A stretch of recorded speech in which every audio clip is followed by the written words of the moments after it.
Commencé de suivre depuis le mois d'août. C'était une série que je trouve intéressante parce qu'elle aborde différents points de la vie chrétienne. Et c'est également intéressant parce qu'on suit au rythme de ce que l'Épître veut nous amener. Et on laisse le Saint-Esprit nous entretenir sur ce qu'il veut. Autrement dit, il n'y a pas de planification de dire, OK, à tel mois, on va parler de ceci, à tel mois, on va parler de cela. Il n'y a aucune planification comme ça. Il y a seulement le Saint-Esprit qui nous conduit d'un sujet à l'autre selon le besoin de l'Église. Et qui connaît mieux le besoin de l'Église ou les besoins de chacun que le Saint-Esprit? Alors, on se laisse diriger par lui. Ce matin, je vais vous parler d'un sujet qui est intéressant. C'est le titre du message de ce matin, c'est « La dîme et la nouvelle alliance ». La dîme et la nouvelle alliance. Parfois, on entend dire « Oui, mais le Nouveau Testament ne parle pas de dîme ». C'est vrai que le Nouveau Testament ne parle pas de dîme proprement dite. La dîme comme elle était prescrite dans l'Ancien Testament, c'est-à-dire qu'elle était prélevée sur le peuple pour pourvoir aux besoins des sacrificateurs et des Lévites et pour pourvoir aux besoins du temple. Le Nouveau Testament ne parle pas de la dîme de cette façon-là. Pourtant, elle est présente dans le Nouveau Testament. Parce que le mot dîme signifie un dixième. Tout le monde sait ça, ou en tout cas, plusieurs le savent. Ça signifie un dixième. J'ai de la misère. Bon, voilà. Parce que Dieu avait institué ce principe afin, comme je vous ai dit tantôt, que la tribu de Lévi, qui n'avait pas de part d'héritage avec le peuple, puisse avoir des revenus. Toutes les autres tribus gagnaient leurs revenus à partir de la terre ou de la mer ou de ce qu'ils avaient en leur possession parce qu'ils avaient un territoire en leur possession. Tandis que la tribu de Lévi, elle n'avait pas de territoire. Elle était chargée de s'occuper des choses du temple. Que ce soit les prêtres, que ce soit les Lévites, ils devaient s'occuper des tâches du temple. Donc, il n'y avait pas d'héritage avec le peuple et ils étaient au service de Dieu dans le temple. Et dans l'Ancien Testament, c'était les Lévites qui prélevaient la dîme sur leurs frères. Aujourd'hui, dans le Nouveau Testament, c'est quelque peu différent. Parce que donner, tenez-vous bien, accrochez vos bancs, n'est plus une obligation. C'est une affaire de cœur et d'amour. Ce n'est plus une obligation. Il n'y a personne qui va vous voir et qui dit, qui va chez vous et qui dit, donne-moi la dîme de tes revenus ce matin, on en a besoin. Il n'y a plus personne qui fait ça. D'ailleurs, il n'y a plus de temple à Jérusalem, il n'y a plus de Lévites, et avec l'Église, il n'y a plus cette chose-là. Donc, c'est plus une obligation, mais c'est une affaire de cœur et d'amour. Paul va dire dans 1 Timothée 5,18, l'ouvrier mérite son salaire. Bon, ce qui veut dire que nous donnons pour contribuer collectivement à payer les dépenses de la bâtisse, le chauffage, l'électricité, l'entretien, l'achat de matériel audio, etc. Et c'est la bâtisse dans laquelle nous nous réunissons. Et nous donnons aussi pour subvenir aux besoins de notre pasteur. On s'est donné un pasteur, donc on a pris l'engagement de subvenir à ses besoins. Ce n'est pas un enseignement ce matin pour dire, s'il vous plaît, donnez plus. Non. Ce n'est pas ça du tout. Je vais juste suivre le rythme de l'Épître aux Hébreux, OK? Je suis le rythme qui est là. Parce que vous donnez déjà généreusement, OK? Je tiens à vous le dire, vous donnez déjà généreusement. Encore là, donner n'est pas une obligation. Paul va dire, en parlant d'une demande de collecte pour l'Église de Jérusalem, dans 2 Corinthiens 9,7, que chacun donne comme il aura décidé en son cœur, sans regret ni contrainte, car Dieu aime celui qui donne avec joie. Wow! Dieu aime celui qui donne avec joie. Le contexte de cela ici, c'était qu'il y avait une collecte qui était organisée pour les croyants de Jérusalem. Et Paul va les encourager à donner, mais il ne va pas les obliger à donner. Il va les encourager pour que chacun donne comme il a résolu dans son cœur, ou comme selon ses moyens, ou comme ce qu'il est capable de donner. Mais c'était pour une collecte pour les croyants de Jérusalem. OK? Il faut faire la distinction. Souvent, les gens vont enseigner sur la dîme, puis ils vont prendre ça en disant, voici, c'est ça que Dieu dit, il faut donner la dîme. Ce n'est pas ça que ça dit. C'était pour une offrande, celle-là. Alors, comme on va voir plus loin, ce que nous donnons, nous le donnons au Seigneur Jésus, mais à travers les hommes, par les hommes. Et c'est bien défini dans cet épître-là. Nous ne donnons pas à une Église. Non, nous ne donnons pas à une Église. Nous donnons au Seigneur Jésus. Et ça change toute la façon de voir comment est-ce que nous donnons. Parce que là, on n'est plus en train de donner à une organisation, à un pasteur ou à un surintendant quelconque. C'est plus là. On donne au Seigneur Jésus. Et l'argent que vous donnez est recueilli, bien entendu, par les hommes. Parce que oui, vous connaissez la blague du pasteur qui dit, il ramassait les offrandes, puis sa façon de départager l'offrande, il prenait le panier, il tirait en l'air. Alors, tout ce qui restait en l'air était pour le Seigneur et tout ce qui tombait à terre était pour lui. C'est une façon simpliste de voir les choses, mais nous donnons au Seigneur Jésus. Parce que, et aussi, on voit que l'argent est donné et recueilli par les hommes, et cet argent est aussi administré par les hommes. Parce qu'ici, il y a un comité qui s'occupe d'administrer l'argent pour les dépenses. Et ces hommes, les hommes qui reçoivent l'argent, devront rendre compte de leur administration devant le Seigneur. Dans Hébreux 13, verset 17, ça dit « Obéissez à vos conducteurs et soumettez-vous à eux, car ils veillent constamment sur vous, en sachant qu'ils devront un jour rendre compte à Dieu de leur service. Qu'ils puissent ainsi s'acquitter de leurs tâches avec joie et non pas en gémissant, ce qui ne vous serait d'aucun avantage. » Donc, si je donne d'un cœur sincère et que les hommes fraudent, ils ne sont pas en train de me frauder moi, ils sont en train de se frauder le Seigneur Jésus. Parce que moi, lorsque je ne donne pas à une organisation, je donne au Seigneur Jésus. Et si les gens qui administrent cet argent-là, je ne parle pas ici, là, mais en général, si les gens qui administrent cet argent-là ont décidé de frauder, bien, c'est le Seigneur Jésus qui sont en train de frauder. Et s'ils fraudent le Seigneur Jésus, je ne voudrais pas être à leur place. Parce que la sentence qu'ils vont encourir, elle va être beaucoup plus grande que celle des hommes. Mais si je donne un cœur sincère, puis que les hommes fraudent, ce n'est pas ma faute à moi. Moi, je donne au Seigneur Jésus. Alors, j'ai fait ce que le Seigneur m'a dit de faire. Que chacun donne comme il aura résolu dans son cœur. Ça peut s'appliquer aussi à ça. Mais ce qu'on va voir aujourd'hui, on va voir 3 points. Jésus occupe un rang éminent. Je pense que c'est la prochaine, Lynn. La dîme, un principe pour les hommes. Et Jésus invoque la bénédiction sur nous. Alors, vous vous dites peut-être que ça n'a pas beaucoup rapport avec la dîme, mais vous allez voir, ça a le rapport. Parce que le premier point, Jésus occupe un rang éminent. Hébreux chapitre 7, verset 4 nous dit « Remarquez quel rang éminent occupait cet homme pour qu'Abraham, le patriarche, lui donne la dîme de son butin. » C'est la première fois, de mémoire, qu'il est mentionné dans la parole de Dieu que quelqu'un a donné la dîme de ce qu'il avait récolté à quelqu'un. Et il dit « Remarquez quel rang éminent, je dis, remarquez quel rang éminent occupe Jésus pour que nous lui donnions ce que nous avons décidé dans notre cœur. » Parce qu'Abraham, il dit, remarquez le rang éminent qu'occupait cet homme en parlant de Melchisédek, le rang éminent qu'il occupait pour qu'Abraham lui donne la dîme. Et c'est la même chose avec nous. Quel rang éminent occupe le Seigneur Jésus pour que nous lui donnions la dîme? Si Abraham a donné le 10e de son butin, c'est peut-être parce qu'il en avait décidé ainsi. Je dis peut-être parce que le texte ne le dit pas, mais peut-être que c'était ça.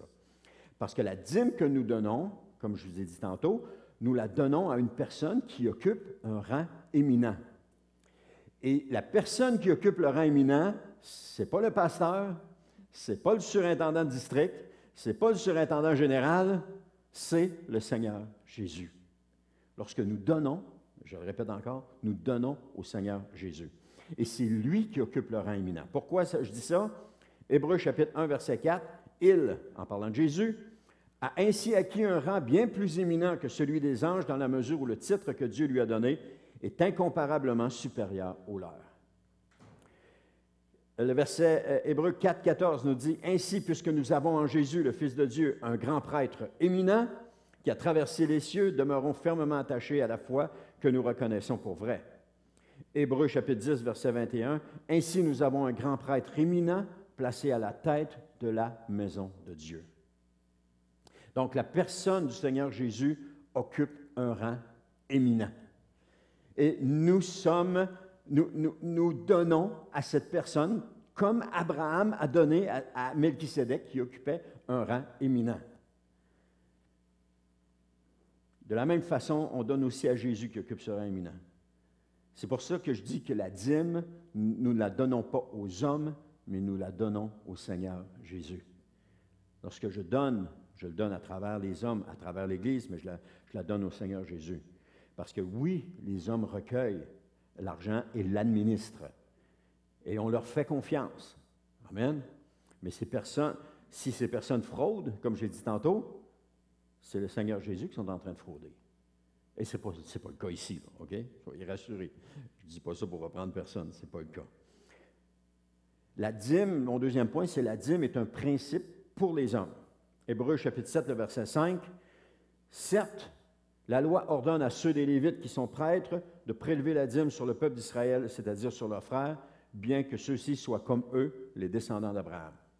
Ils étaient pareils comme eux, les descendants d'Abraham, et la loi leur ordonnait de prélever la dîme sur eux. Donc, on ne parle plus de prélever la dîme pour quelqu'un d'éminent, mais à l'époque, c'était comme ça. Parce que la dîme était prélevée par les Lévites sur le peuple pour le service du temple, okay? Comme je vous ai dit tantôt.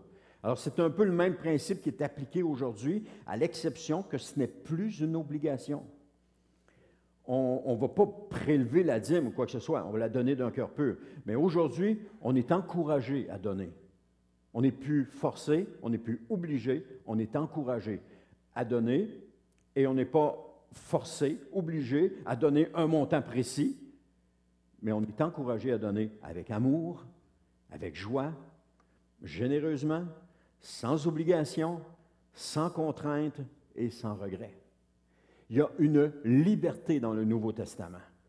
Il y a une liberté où chacun peut user de cette liberté à sa convenance. Je ne parle pas à propos du péché, mais je parle ici dans le contexte de la dîme. Chacun peut user de cette liberté à sa convenance. Parce que ce qu'il fait, il le fait pour le Seigneur. Il ne le fait pas pour les hommes, il ne le fait pas pour lui, il le fait pour le Seigneur. Et quand son cœur est entier pour le Seigneur, il y a une relation avec le Seigneur et le Seigneur... il y a cette relation-là avec le Seigneur. Je vous donne un exemple. À un moment donné, moi, il fallait que je donne 10 puis tout ça, et je m'efforçais de le donner jusqu'à un jour où je n'étais plus capable de le donner. Là, les gens vont dire, oui, mais il faut que tu y ailles avec foi, il faut que tu le donnes pareil. Oui, mais j'avais des factures qui n'étaient pas payées, puis il n'y avait pas d'entrée d'argent supplémentaire pour payer ces factures-là. Oui, mais il faut que tu persévères avec foi. Oui, mais il n'y avait pas ça à ce moment-là. Alors, ça m'a shaké à ce moment-là. Et même dans toute cette situation-là, j'avais pris un engagement parce que les enfants fréquentaient une école chrétienne, et puis là, le gouvernement changeait le statut des écoles confessionnelles en linguistique, ce qui fait que nos enfants qui allaient dans une école protestante anglaise, bien sûr avec des études en français parce que c'était confessionnel, donc protestant, ne pouvaient plus tout d'un coup y aller. Alors là, il y avait eu des gens qui s'étaient mis ensemble qui avaient dit on va aller devant jusqu'en Cour suprême avec ça. Et on avait été encouragé un soir à donner. Fait que j'avais dit, OK, parfait, je vais donner un tel montant, etc. Et à partir de là, premièrement, je n'ai jamais été capable de donner le montant parce qu'à partir de là, mes finances ont piqué du nez et je n'ai pas été capable de tenir parole là. Et je n'étais plus capable de tenir parole non plus avec la dîme à l'Église que je m'étais fait un point d'honneur de faire. Et là, j'étais mal à l'intérieur de moi parce que tout à coup, tout ce sur quoi j'avais fondé mes affaires était en train de s'écrouler. Et ce n'était pas parce que je le voulais, mais c'était les circonstances qui étaient comme ça. Et c'est là que le Seigneur a commencé à me parler et à m'apprendre des choses concernant la dîme, que ce n'est pas une question d'obligation, mais que c'est une question d'amour. Que ce n'est plus une question d'obligation. Tu donnes, mais parce que tu veux donner. Tu donnes avec amour, sans regret, sans contrainte, mais tu donnes avec ton cœur. Et quand j'étudiais, quand je regardais ces passages-là, ça me revenait ces choses-là, parce que c'est une expérience qui était quand même assez pénible que j'ai vécue à l'époque. Ça fait plusieurs années de ça, là. ça se compte en dizaines d'années. Et c'était une expérience qui était assez pénible parce que c'est comme si toute ma structure que je m'étais faite venait de s'écrouler et puis il n'y avait plus rien. Parce que, veux pas, quand on devient chrétien, des fois, on va avoir tendance à prendre le Nouveau Testament à la lettre et puis à l'appliquer à la lettre avec les contraintes et tout, alors que nous vivons sous la grâce. On vit dans un règne d'amour et non plus dans un règne d'obligation. Ce qui nous motive, ce n'est pas l'obligation de la loi, mais c'est l'amour pour le Seigneur Jésus. C'est ça qui nous motive. Si je veux me garder pur, ce n'est pas parce que la Bible dit « tu ne convoiteras point », mais c'est parce que le Seigneur, je veux plaire au Seigneur Jésus. Je l'aime de tout mon cœur, je veux lui plaire, je veux le servir, et c'est pour ça que je vais me garder pur. Si je ne vole pas, c'est encore parce que je veux plaire au Seigneur Jésus. C'est par amour pour lui, et non pas parce que la loi dit « tu ne voleras point ». Parce que ce que Paul va dire à propos de la loi, elle a tout simplement fait découvrir ce qu'était le péché. Mais aujourd'hui, on vit dans cette loi d'amour au Seigneur Jésus. Quand tu aimes ton prochain, ce n'est pas parce que la loi le dit, c'est parce que tu veux plaire au Seigneur Jésus quand il te dit d'aimer ton prochain comme toi-même. Tu veux plaire au Seigneur. C'est une question d'amour. Et la dîme ne fait pas exception de cela. Il y avait une histoire d'un homme, puis je pense qu'elle est vraie, qui donnait 90 % de ses revenus. Parce qu'il se disait, 10 % j'en ai assez pour vivre avec ça. Mais il donnait tout le reste. C'était ce qu'il avait décidé dans son cœur. Et tu ne peux pas prendre cette chose-là et dire, OK, tout le monde, on donne 90 % de nos revenus. Et on va avoir de la misère. Je vais avoir de la misère. Mais parce que c'est une question d'amour et c'est personnel à chacun vis-à-vis le Seigneur Jésus et non pas vis-à-vis le groupe. C'est une question d'amour. Et ce que chacun donne, gloire à Dieu, il le donne au Seigneur et le Seigneur multiplie ce qui est donné. Amen. Jésus invoque la bénédiction sur nous. Le troisième point. Hébreux 7,6 nous dit, « Mais Melchisédek, qui ne figure pas parmi les descendants de Lévi, a reçu la dîme d'Abraham. En outre, il a invoqué la bénédiction de Dieu sur celui qui avait reçu les promesses divines. » Melchisédek, il ne figure pas parmi les descendants du peuple, et pourtant Abraham lui a donné la dîme de ses revenus. Alors que la dîme était donnée, à partir de la loi qui est venue plus tard, la dîme était donnée aux descendants du peuple. Puis, il dit, en outre, ça fait référence à Melchisédek, a invoqué la bénédiction de Dieu sur Abraham. Celui qui a reçu les promesses divines, c'était Abraham. Alors, Melchisédek, en recevant ça, a invoqué la bénédiction de Dieu sur Abraham. Et on voit que Melchisédek occupait un rang éminent. Il a reçu la dîme d'Abraham. Et parce qu'il a vu la générosité d'Abraham, il a invoqué la bénédiction sur lui. Si on met ça dans notre contexte à nous aujourd'hui, lorsque nous donnons au Seigneur Jésus. Le fait de lui donner fait en sorte que Jésus invoque la bénédiction de Dieu sur nous. Si on le prend dans le sens que le texte est écrit. Lorsque nous donnons au Seigneur Jésus, il invoque la bénédiction de Dieu sur nous. Puis invoquer, ça signifie appeler à son secours, à son aide, par une prière. Ou au sens figuré, c'est citer en sa faveur, en appeler à. Donc, lorsque nous donnons au Seigneur Jésus, il invoque la bénédiction de Dieu sur nous. Maintenant, on s'attend que la bénédiction... Nous, si on donne matériel, on s'attend que la bénédiction va être matérielle. Ça, c'est dans notre façon de réfléchir typiquement terrestre. On donne du matériel, on s'attend à recevoir du matériel. Mais quand Jésus invoque la bénédiction de Dieu sur nous, ça ne veut pas dire que ça va être une bénédiction matérielle. Ce n'est pas parce que je donne de l'argent que je vais recevoir de l'argent. Ce n'est pas parce que je donne des biens que je vais recevoir des biens. Si Jésus invoque la bénédiction de Dieu sur nous, elle peut prendre toutes sortes de formes, la bénédiction de Dieu. Et cette bénédiction-là n'est pas nécessairement matérielle. Mais nous, on associe ça comme ça. Je donne au Seigneur, il va me donner. Il y a des gens très pauvres, mais très pauvres, qui vivaient une vie bénie de la part du Seigneur. Ils recevaient du Seigneur constamment, mais ils étaient toujours pauvres. Mais ils avaient appris à se satisfaire de ce qu'ils avaient, ils avaient appris à compter sur le Seigneur, et le Seigneur les bénissait. La bénédiction de Dieu avait été invoquée sur eux par le Seigneur Jésus. Alors, il faut se détacher de ces choses-là. Il faut à un moment donné se détacher des choses de la terre et commencer à tourner nos yeux vers le Seigneur et commencer à penser ou à réfléchir comme le royaume des cieux pense et réfléchit, comme le royaume des cieux fonctionne. On donne au Seigneur Jésus, gloire à Dieu, on le donne avec joie. Le reste, ça lui appartient.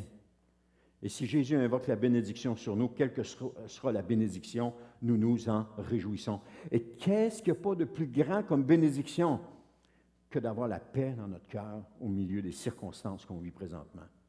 Qu'est-ce qu'il n'y a pas de plus grand comme bénédiction que d'avoir une pleine assurance dans le Seigneur Jésus? Il y a des choses comme ça qui dépassent le matériel.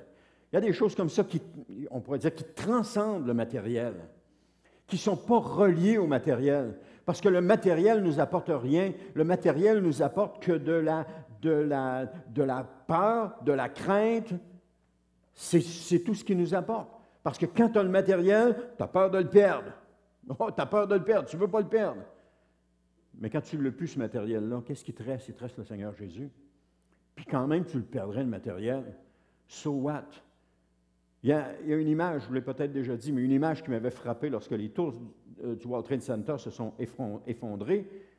Il y avait des millions de feuilles de papier qui volaient dans les airs et qui redescendaient tranquillement. Quelques heures auparavant, quelques jours auparavant, il y a des gens qui ne dormaient pas à cause de ce qu'il y avait sur ces papiers-là. Et là, tout à coup, cette journée-là, ça n'avait plus d'importance.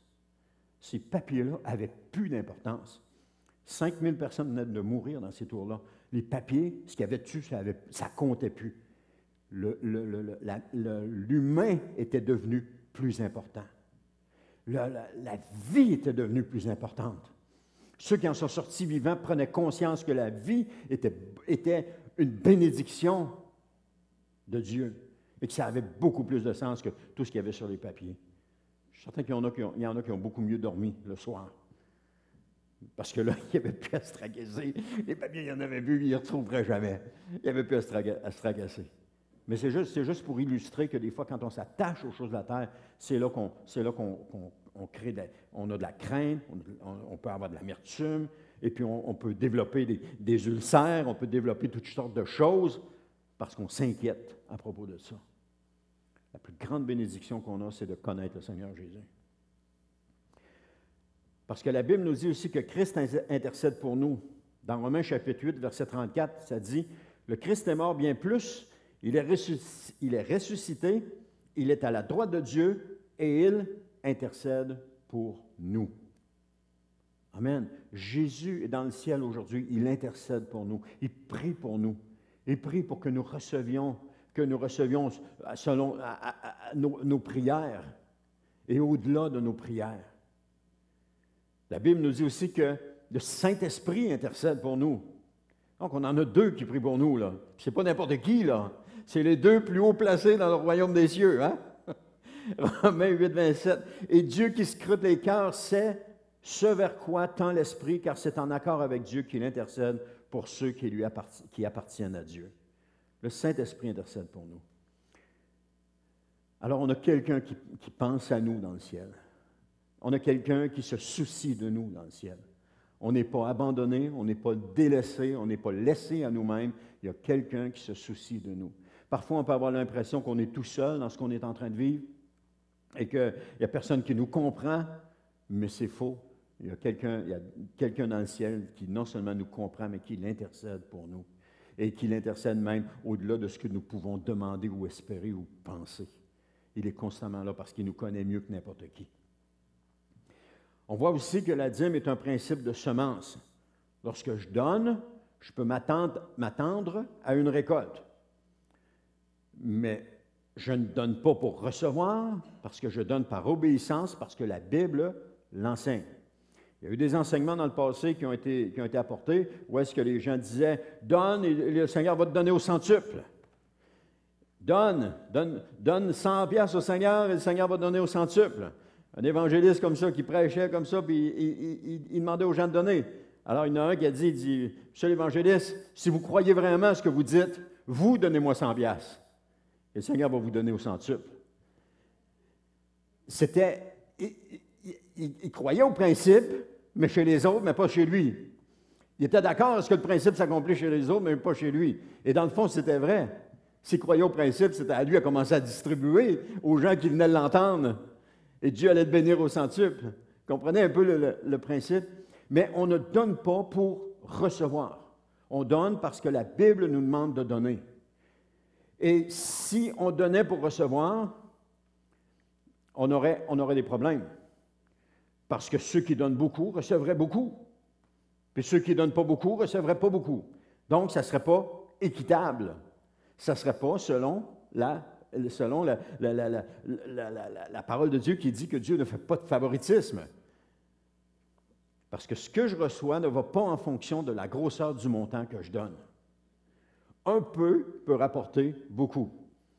Je vous donne un exemple. Ce n'est pas le même contexte. Je vous le dis, ce n'est pas le même contexte, mais c'est juste pour imager ce que je suis en train de dire. Dans Matthieu 13, 23, ça dit « Chez l'un, un grain en rapporte 100, chez un autre 60, chez un autre 30. » Je le sais, ce n'est pas un passage qui a rapport au contexte de la Bible, mais c'est juste pour dire que qu'importe ce que tu donnes, ça va rapporter. Ça va rapporter à différents niveaux, de différentes façons. Si nous donnons au Seigneur Jésus, comme il nous le demande, alors, attends un petit peu, je suis perdu là. OK. Si la bénédiction allait avec la grosseur du montant, ceux qui ont beaucoup d'argent auraient beaucoup de bénédictions. Puis ceux qui n'ont pas beaucoup d'argent auraient pas beaucoup de bénédictions. Il n'y aurait pas grand-chose. Mais pourtant, ce n'est pas la grosseur du montant qui compte, mais c'est ce que nous avons résolu dans notre cœur. Parce que l'évangéliste Marc nous raconte l'histoire d'une pauvre veuve qui est venue au temple un jour. Et puis, il y avait des riches qui étaient aussi venus, puis ils passaient devant le tronc. Le tronc, c'est un endroit où est-ce que les gens déposaient leur argent. Et il y en a qui donnaient beaucoup. Plusieurs donnaient beaucoup. On voit ça dans Marc 12, 41, qui nous dit, « Puis Jésus s'assit en face du tronc, il observait ceux qui y déposaient de l'argent. Beaucoup de riches y avaient déjà déposé de fortes sommes quand y arriva une pauvre veuve. » Beaucoup de riches avaient déposé une forte somme. Alors, si la bénédiction allait en fonction de ce que nous donnons, ces riches-là auraient été super bénis. Mais Jésus a remarqué que les riches donnaient beaucoup. Mais cette femme est venue, puis elle a déposé elle aussi. Dans Marc 12, 42, on parle d'une pauvre veuve qui déposa 2 petites pièces, une somme minime. Elle a déposé de son nécessaire. Elle a déposé de ce qu'elle avait besoin pour vivre. On voit ça on le voit dans le passage suivant. Elle était pas riche, puis elle a déposé ce qu'elle avait de besoin pour vivre. Cette veuve-là, les veuves à l'époque de Jésus n'avaient pas de moyens de subvenir à leurs besoins. Parce que c'était le mari qui pourvoyait aux besoins de la femme. Et si le mari mourait, la femme se retrouvait sans ressources. Elle ne pouvait pas, ce qui lui restait à faire, c'était de mendier. D'ailleurs, on voit Anne au temple, lors de la consécration de Jésus. Elle était veuve depuis X temps, mais elle était restée au temple. Elle jeûnait et priait, mais parce que le temple pouvait subvenir à ses besoins de nourriture ou encore de logis. Je ne sais pas comment c'était à ce moment-là, mais une chose est sûre, elle était là parce qu'il subvenait à ses besoins. S'il n'y avait pas d'hommes pour subvenir à leurs besoins, c'est pour ça qu'il y avait toujours, les femmes étaient toujours prises en charge. Si un mourait, c'était le frère de l'autre qui prenait en charge la veuve, parce qu'elle n'avait pas de moyens. Puis si elle avait des enfants, on le voit dans Élie, la femme avec Élie, la veuve de Sarepta, où est-ce qu'elle n'a plus de moyens? Elle dit là, on va rentrer, on ferme la porte, je vais faire un gâteau, on va le manger, puis c'est tout, on va mourir. Elle n'avait plus d'autres moyens. Et pourtant, Dieu a eu pitié de cette femme-là. Donc, c'était comme ça. Donc, dans Marc 12, 43, alors Jésus appela ses disciples et leur dit, vraiment, je vous l'assure, cette pauvre veuve a donné bien plus que tous ceux qui ont mis de l'argent dans le tronc. Parce que pour Jésus, ce n'est pas le montant qui compte, c'est le cœur. Dieu voit au cœur. Il voit notre cœur, à chacun de nous. Il ne voit pas nos talents, Il voit notre cœur. Parce qu'on peut ne pas avoir de talent, mais avoir beaucoup de volonté, mais pas avoir de talent du tout. Ou il y en a d'autres qui peuvent avoir beaucoup de talent, mais pas de volonté pantoute. Mais ce que Dieu voit, c'est au cœur, le cœur de chacun, notre cœur. C'est ça qui intéresse le Seigneur. Un cœur qui est tourné vers lui, un cœur qui l'aime, un cœur qui le chérit, un cœur qui le désire, un cœur qui le souhaite. Avoir un cœur qui est tourné vers le Seigneur puis qui désire, Seigneur, je veux vivre avec toi. Seigneur, je veux vivre pour toi. Seigneur, je veux te plaire. Seigneur, je veux marcher avec toi. Seigneur, je veux vivre dans ta présence et chercher constamment la présence du Seigneur Jésus. Comme les disciples passaient 24 heures sur 24 pendant 3 ans et demi avec le Seigneur, on doit avoir ce même désir-là de passer du temps avec le Seigneur puis d'être avec lui. Et ce que Jésus souhaite, c'est qu'on l'incorpore dans nos affaires, qu'on l'incorpore dans tout ce que nous faisons. Parce que si on l'incorpore dans tout ce qu'on fait, on a cette relation avec lui. Lorsque je vis quelque chose, puis je commence à lui parler à n'importe quel moment dans la journée, puis je peux l'adorer à n'importe quel moment dans la journée. On n'a plus besoin d'aller sur une montagne ou à Jérusalem pour adorer le Seigneur. On peut le faire dans notre auto, on peut le faire au bureau, on peut le faire à la maison, on peut le faire n'importe où.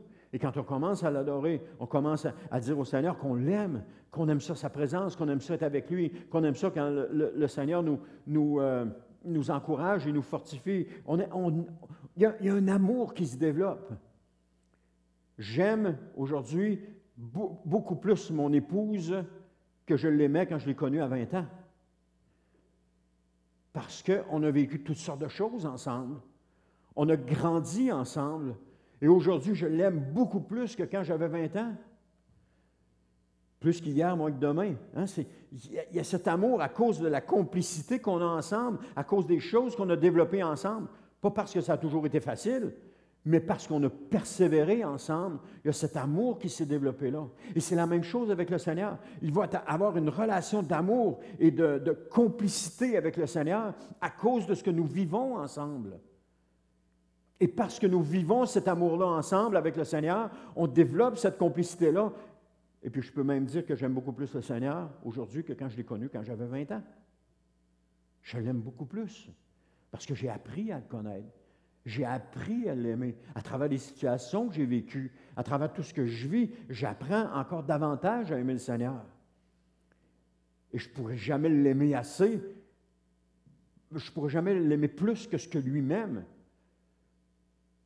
Mais mon désir, c'est de l'aimer encore, et encore, et encore, et de vivre pour lui.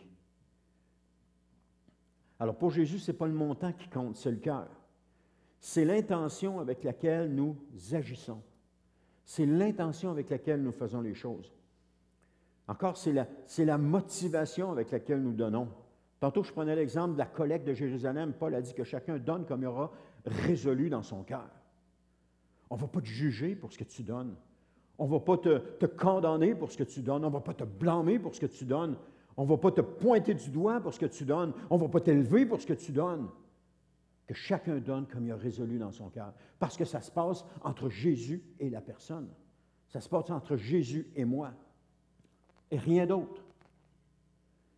Et quand on agit comme ça avec le Seigneur, il y a une paix qui s'installe. Il n'y a plus de la condamnation. Parce que l'ennemi, c'est le champion de la condamnation. L'ennemi va venir mettre la condamnation constamment. C'est le champion pour ça.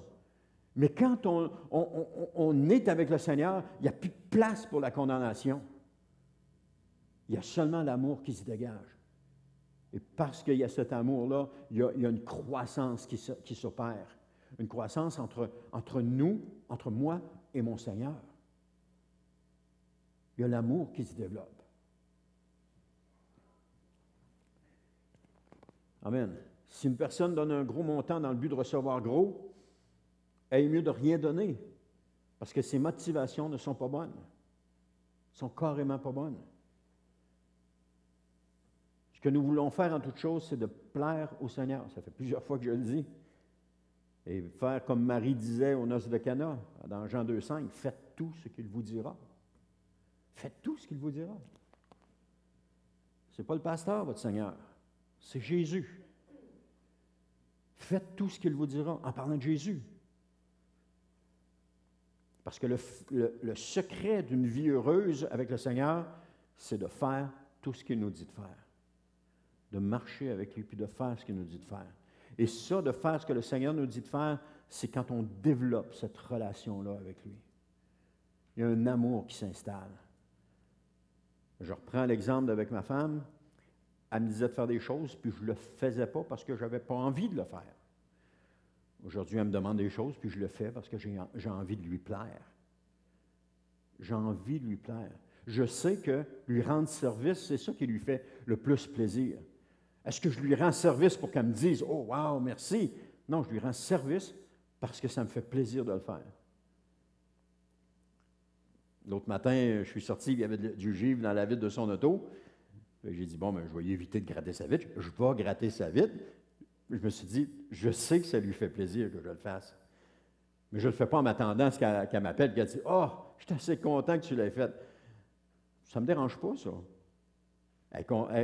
Je sais qu'elle était contente, même si elle ne me l'a pas dit, je sais qu'elle était contente. Parce que lui rendre des services, c'est ce qu'elle aime, c'est ça qu'elle aime. Le contraire, ne pas lui rendre de service, c'est son langage d'amour. Les services, c'est son langage d'amour.